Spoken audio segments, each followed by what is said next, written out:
Good morning mga beshi! Eto, magluluto tayo ng paksiw na isda.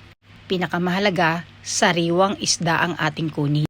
Linisin, tanggalin ang mga hasang at bituka. Lagyan ng asin. At hayaan muna habang piniprepare ang mga sangkap. Nilagyan ko ito ng luya, ng sibuyas. Siyempre gusto ko maraming sibuyas kasi matamis ang sibuyas.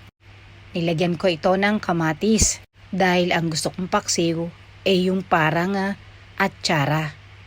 Sana ma-achieve natin yung lasa.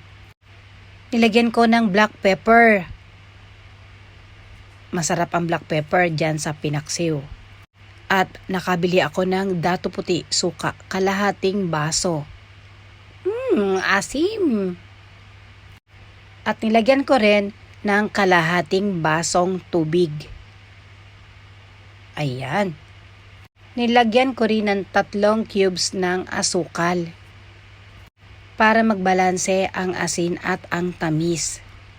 Nilagyan ko rin ito ng olive oil para malangis-langis habang kumukulo. Nilagyan ko rin ng 1 pirasong siling labuyo at hindi ko yan pipisain. Hayaan nating kumulo at hinaan lang natin ang apoy para hindi madurog ang isda.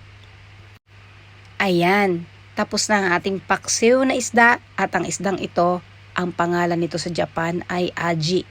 Mahahalin tulad natin ang aji sa galunggong sa Pilipinas. Malaman ang isdang ito at hindi matinik. Pwede rin itong idaing at saka iprito. Maraming pwedeng iluto sa isdang aji. Pwedeng sarsyado o kahit pinangat basta't ito ay sariwa. Maraming lutong Pinoy ang pwede nating i-share sa ating mga kaibigan. Kaya kung meron kayo mga lutuing Pinoy, i-share nyo na para ating makita at maipagmalaki sa buong mundo. Mga besh, maraming salamat sa inyong panonood. At ang pinakamalaga sa pagluluto ay samahan natin to ng pagmamahal. Hanggang sa muli, please follow, like, and share. Kita-kits mga beshi! Bye!